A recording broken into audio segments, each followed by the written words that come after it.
আজকে খুব সকাল সকাল রান্নাঘরে চলে এসেছি ঘি বানাবো বলে। সকালবেলাতেই মাখনটা ভালো ওঠে।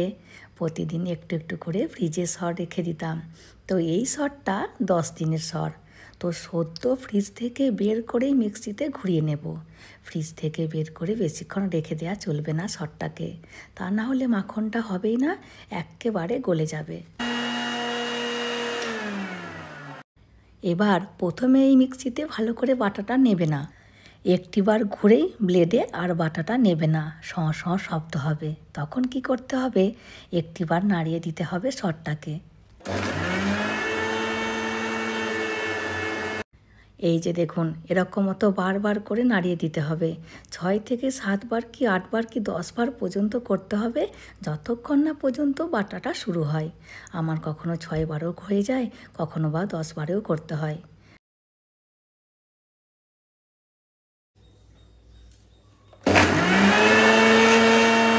যখনই সরটা নাড়িয়ে দেওয়া হবে তখনই প্রথম রাউন্ডে একটিবার বাটাটা নেবে, তারপরে আবার সেই সঁ সঁ শব্দ হওয়া শুরু করে দেবে। বাটাটা নেবে না, একটু ধৈর্য ধরে বারবার নাড়িয়ে দিতে হবে। আর হাতে করে তো অনেক সময় লাগে, এতে 2 থেকে 3 মিনিট সময় লাগে।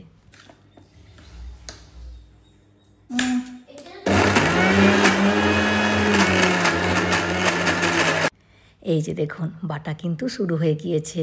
এবারে আমি 5 বারই মাত্র নাড়িয়েছিলাম, 5 বারের মধ্যেই বাটা শুরু হয়ে গিয়েছে।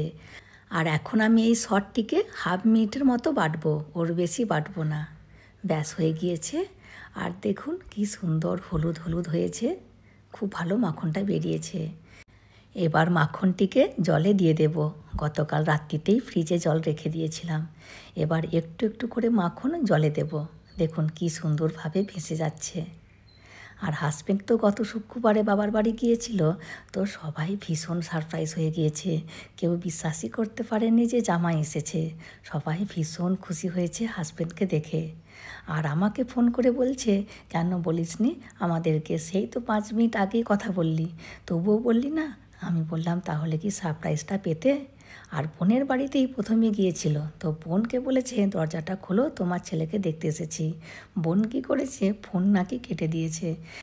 কারণ বোনকে প্রতিদিন হাজব্যান্ড জ্বালাতো, তোমাদের বাড়ি যাচ্ছি, তোমাদের বাড়ি চলে এসেছি, এই সব করে করে। তো এবারে মোটেও বিশ্বাস করেনি, ওই জন্য ফোন কেটে দিয়েছে। আর যখনই দেখেছে সত্যি সত্যি জামাইবাবু চলে এসেছে, তো সবাই অবাক হয়ে গিয়েছিল। যাই হোক, এবার জল থেকে পুরো মাখনটা তুলে নেব। আর 10 দিন আগে সেম এরকম এতটা মাখন তুলে রেখেছি, ঘি কিন্তু বানাইনি। তো এই মাখনটিকে দিয়ে একসাথে ঘি বানিয়ে ফেলবো। এই যে দেখুন, 10 দিন আগেই মাখনটি বানিয়েছিলাম, ফ্রিজে ছিল, শক্ত হয়ে গেছে। আর আজকে ছেলে মেয়ে দুজনেরই স্কুল আছে। মেয়ে অবশ্য 1 ঘন্টার জন্য যাবে, কারণ ওকে একটি আর্টিকেল লিখতে বলেছে স্কুল থেকে, তো ওটিও সাবমিট করতে যাবে। সকালে উঠেই দেখছিলাম আর্টিকেলটা লিখছিল। যাই হোক, এটা এবার গরম হোক, চলুন দেখি মেয়ে কি সম্বন্ধে আর্টিকেল লিখেছে।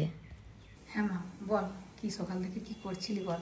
হ্যাঁ, সকাল থেকে উঠে থেকে ডাকছিলাম, yesterday করিনি, আর ঘুম থেকে দেরি করে উঠেছিলাম, তো জলদি জলদি করলাম।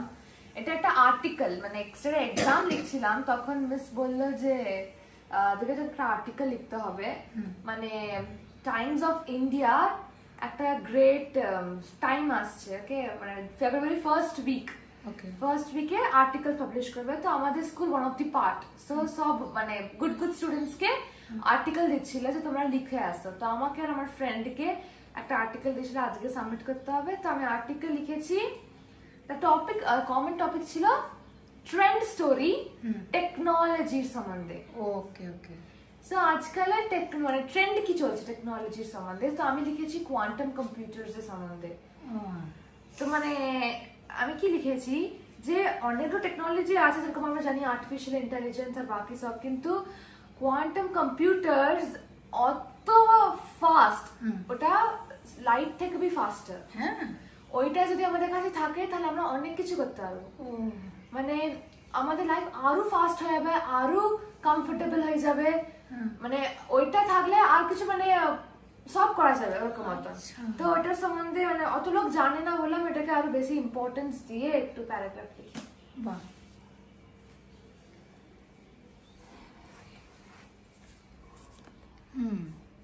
খুব সুন্দর হয়েছে হাতে লেখাটা।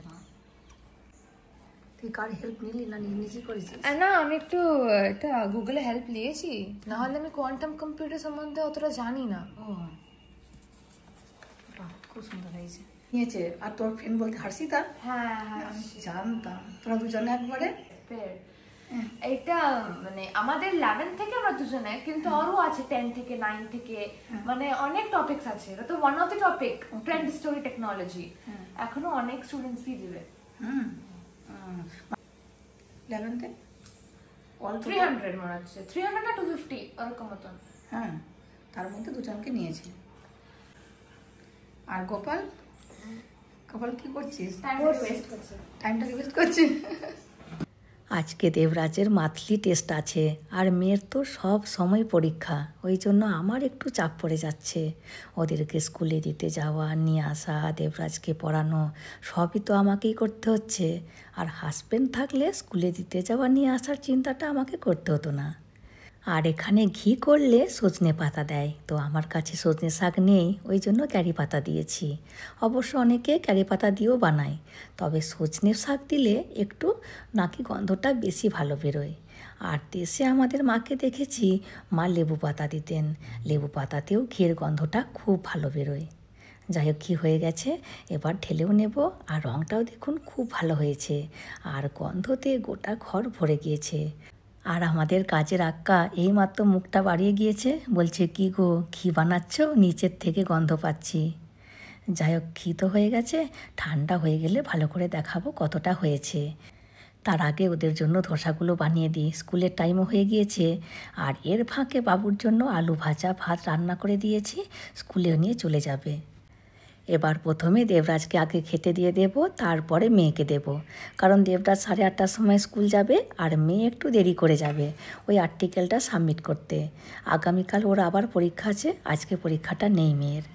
ব্যাস, একটি ধোসা হয়ে গেছে, আর একটি ধোসা বসিয়ে দিয়েছি, আর সাথে দিচ্ছি খেজুরের গুড় আর পুদিনা, পেঁয়াজ, বাদাম, টমেটোর চাটনি। এই চাটনিটি আমাদের বাড়ির সবার ভীষণ পছন্দের। এটি গতকাল বানিয়েছিলাম, আজকে একটু গরম করে দিলাম। এই যে দেখুন কতটা ঘি হয়েছে। এই ঘিটা এখন আমাদের অনেক দিন চলে যাবে, গন্ধটাও খুব ভালো হয়েছে।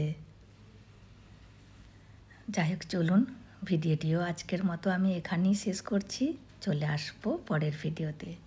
হাসি খুশি থাকবেন, সবাইকে হাসি খুশি রাখবেন। আর যদি ভিডিওটি ভালো লাগে please like, comment and share করে দেবেন। আর অতি অবশ্যই সাবস্ক্রাইব করে দেবেন। Thank you.